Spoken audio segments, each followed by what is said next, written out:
رب کائنات کی بارگاہ میں حضرت موسیٰ علیہ السلام حاضر ہوئے، اور حضرت موسیٰ علیہ السلام نے اللہ کی بارگاہ میں عرض کیا کہ اللہ میں تجھے دیکھنا چاہتا ہوں۔ رب کائنات نے حضرت موسیٰ علیہ السلام کے ساتھ کیا کلام فرمایا، اس کا ذکر رب کائنات نے قرآن پاک کے اندر بیان فرمایا۔ اللہ رب العزت نے فرمایا کہ وَلَمَّا جَاءَ مُوسَىٰ لِمِيقَاتِنَا وَكَلَّمَهُ رَبُّهُ، جب حضرت موسیٰ علیہ السلام اللہ رب العزت کی بارگاہ میں حاضر ہوئے، وعدے کے مطابق رب کائنات نے موسیٰ علیہ السلام کو یہ شرف عطا فرمایا تھا کہ وہ براہ راست رب کائنات سے گفتگو کر سکتے تھے۔ موسیٰ علیہ السلام اللہ کی بارگاہ میں حاضر ہوئے تو قرآن کہتا ہے موسیٰ علیہ السلام نے اللہ کی بارگاہ میں عرض کی، ربی ارینی انظر الیک، اے اللہ میں تجھے دیکھنا چاہتا ہوں، مجھے اپنا آپ دکھا۔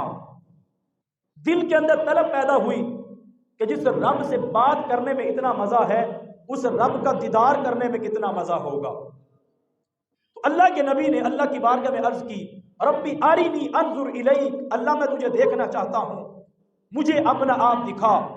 قرآن کہتا ہے رب کائنات نے فرمایا لن ترانی، اے موسیٰ تیرے اندر اتنی طاقت نہیں کہ تو مجھے دیکھ سکے۔ اللہ رب العزت نے یہ نہیں فرمایا کہ میں ایسی ذات ہوں جسے دیکھا نہیں جا سکتا، یہ نہیں فرمایا، فرمایا تیری آنکھ میں اتنی طاقت نہیں کہ تو مجھے دیکھ سکے۔ لیکن چونکہ اللہ کے نبی تھے، اللہ کے محبوب تھے، اللہ کے کلیم تھے، رب کائنات نے فرمایا انظر الی الجبل، اچھا اگر تم ضد کرتے ہو، اگر تم کہتے ہو تو اس پہاڑ کی طرف دیکھو۔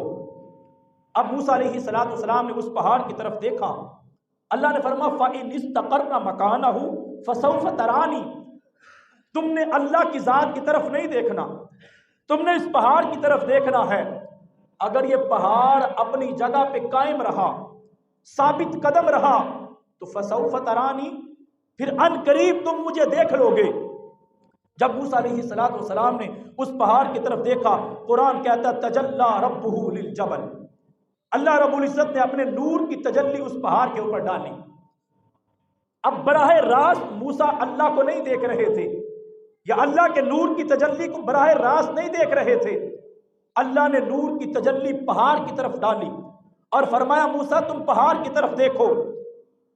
جب اللہ کے نبی نے اس پہاڑ کی طرف دیکھا، قرآن کہتا ہے جعلہ دکا، وہ پہاڑ اللہ کی تجلی کو برداشت نہ کر سکا اور ریزہ ریزہ ہو گیا، پاش پاش ہو گیا، کہ اس پہاڑ نے اللہ کے نور کی تجلی کو برداشت نہیں کیا۔ لیکن حضرت موسیٰ علیہ السلام پہاڑ کی طرف دیکھ رہے تھے تو ان کے ساتھ وَخَرَّ مُوسَىٰ صَعِقًا، پہاڑ ریزہ ریزہ ہو گیا، اللہ کے نبی بے ہوش ہوئے زمین پہ تشریف لے آئے۔ اب ایک طرف پہاڑ ہے وہ ریزہ ریزہ ہو گیا، ایک طرف اللہ کا نبی ہے، ریزہ ریزہ نہیں ہوئے، صرف بے ہوش ہوئے اور زمین پہ تشریف لے آئے۔ فلما افاقا، جب ہوش آیا، افاقہ ہوا، قال سبحانک، اے اللہ تو پاک ہے، تبت الیک، میں تیری طرف رجوع کرتا ہوں، وانا اول المؤمنین، اور میں سب سے پہلے ایمان لانے والا ہوں۔ خود اللہ کی بارگاہ میں عرض کی مولا میں تجھے دیکھنا چاہتا ہوں، اللہ رب العزت نے فرمایا تو نہیں دیکھ سکتا۔ انہوں نے خود رب کائنات کی بارگاہ میں عرض کی، لیکن قربان جاؤں میرے مصطفیٰ نے اللہ کی بارگاہ میں عرض نہیں کی کہ مولا میں تجھے دیکھنا چاہتا ہوں، یہ خود آئے۔ رب کائنات نے حضور کے بارے میں فرمایا اسرا، اپنے نبی کو میں نے خود سیر کروائی۔ لیکن پھر حاصل کیا ہوا؟ رب کائنات نے فرمایا براہ راست نہیں دیکھا، نور کی تجلی پہاڑ کی طرف ڈالی، موسیٰ علیہ السلام نے پہاڑ کی طرف دیکھا، اس کو بھی برداشت نہ کر سکے اور زمین پہ تشریف لے آئے۔ لیکن قرآن کہتا ہے وہ تو موسیٰ علیہ السلام تھے جو پہاڑ کی اوپر پڑی ہوئی تجلی کو برداشت نہ کر سکے۔ اللہ کہتا ہے جب میرا نبی میری بارگاہ میں آیا تو رج کے سر کی آنکھوں سے ٹک ٹکی باندھ کے میرے مصطفیٰ مجھے دیکھتے رہے۔ موسیٰ تو نور کی تجلی کو برداشت نہ کر سکے، لیکن حضور علیہ السلام نے بغیر کسی پردے کے اپنے سر کی آنکھوں سے آنکھوں کو جھپکائے بغیر رب کائنات کی ذات کی زیارت کی، جیسا اللہ کی شان کے لائق ہے۔ یہاں تو موسیٰ علیہ السلام نبی کی برابری نہیں کر سکتے، تو آج 1400 سال کے بعد لوگ کہتے ہیں ہمارے اندر اور نبی کے اندر فرق کوئی نہیں۔ وہاں تو موسیٰ علیہ السلام نے اللہ کے نور کی تجلی کو پہاڑ کے اوپر پڑے اور پھر ان کی طرف آئے تو اس کو برداشت نہ کر سکے، لیکن برابری لوگ اس نبی کی کرتے ہیں جس نبی نے سر کی آنکھوں سے اللہ کو دیکھا اور رج کے دیکھا، ٹک ٹکی باندھ کے دیکھا، اور ایک بار نہیں کئی بار اللہ کی بارگاہ کے اندر حاضر ہوئے اور رب کائنات نے اپنا دیدار حضور کو عطا فرما دیا۔ اب دونوں چیزوں کو ذہن میں رکھیں، ایک طرف موسیٰ علیہ السلام ہے اور ایک طرف حضور علیہ السلام کی ذات ہے۔ قرآن کہتا ہے موسیٰ علیہ السلام نور الہی کی تجلی کو برداشت نہ کر سکے، لیکن چونکہ نور الہی کا کچھ حصہ حضرت موسیٰ کی آنکھ میں پڑا، تو جب موسیٰ علیہ السلام کی آنکھ میں نور الہی کا کچھ حصہ پڑا تو اللہ تعالیٰ نے موسیٰ علیہ السلام کی نگاہوں کو کتنا تیز کر دیا۔ روایت کے اندر آتا ہے 30 میل دور میں یہاں بیٹھا ہوں، دیوار کے پیچھے کیا میرے علم میں نہیں، چٹیل میدان ہو تو کتنا دور تک بندہ دیکھ سکتا ہے، اور اگر تھوڑی سی دور کوئی چیز بڑی ہو تو بہت بڑی ہو تو ہمیں سمجھ آتی ہے وہ کیا ہے، تھوڑی سی دور چھوٹی سی چیز پڑی ہو تو ہمیں سمجھ نہیں آتی، چٹیل میدان بھی ہو۔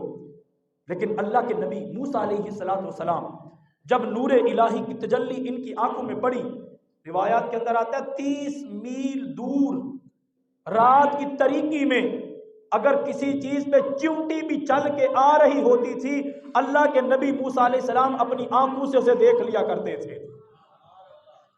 یہ اللہ کے نبی کلیم اللہ علیہ السلام کی شان ہے۔ ہم تو موسیٰ علیہ السلام کا مقابلہ نہیں کر سکتے۔ 30 میل دور چیونٹی رات کی تاریکی میں، اب چیونٹی کا کلر بھی کالا ہوتا ہے تو اتنی دور کون دیکھ سکتا ہے، لیکن موسیٰ علیہ السلام دیکھ سکتے تھے۔ کیوں؟ ان کی آنکھ میں نور الہی کی تجلی پڑی، اگرچہ برداشت نہ کر سکے وہ بات کی بات ہے، تو جو نور الہی کی تجلی کو برداشت نہ کر سکا اس کی آنکھوں میں اتنا کمال ہے، تو جس نبی نے سامنے بیٹھ کے رب کو دیکھا اور آنکھ نہ جب کی، اس نبی کی آنکھوں کو اللہ نے کتنی شان عطا فرمائی ہوگی۔ اگر ہم یہ کہیں کہ سرکار علیہ السلام آسمان کی طرف نظر اٹھائیں تو 7 آسمانوں کو کراس کر کے میرے سرکار علیہ السلام کی نظر اوپر تک پہنچ جاتی ہے، اور سرکار علیہ السلام اگر زمین کے اوپر نظر دہرائیں تو سرکار علیہ السلام کی نظر مبارک تحت الثری تک چلی جاتی ہے، اس لیے کہ یہ شان اللہ کریم نے میرے مصطفیٰ علیہ السلام کو عطا فرمائی ہے۔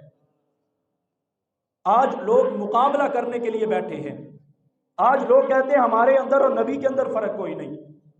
یہاں ایک قابل غور بات ہے، جو شخص ایمان کی حالت میں حضور علیہ السلام کو دیکھ لیتا ہے اور حالت ایمان میں اس کا انتقال ہوتا ہے، وہ دنیا سے چلا جاتا ہے، اسے صحابی کہا جاتا ہے۔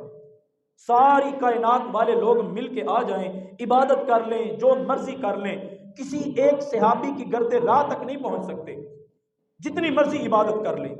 وجہ کیا ہے؟ کہ اس صحابی نے اپنی آنکھوں سے نبی کی زیارت کی ہے۔ تو آپ کو یہ بات سن کے لطف آنا چاہیے کہ اگر کسی نے نبی کو دیکھا ہو تو کوئی اس جیسا نہیں بن سکتا، تو جس نبی نے رب کو دیکھا ہو اس نبی جیسا کون ہو سکتا ہے؟ صحابی جیسا کوئی نہیں بن سکتا کہ اس صحابی کے پاس یہ طاقت ہے۔ لوگ غوث، قطب، ابدال تو بن سکتے ہیں، لیکن صحابی کوئی نہیں بن سکتا۔ صحابی وہی خوش بخت حضرات ہیں جنہوں نے سر کی آنکھوں سے مصطفیٰ کی زیارت کی ہے، تو ان کا مقابلہ کوئی بندہ نہیں کر سکتا۔ تو جس نبی نے اپنے سر کی آنکھوں سے اللہ کی زیارت کی ہو، اس نبی کا مقابلہ کون کر سکتا ہے؟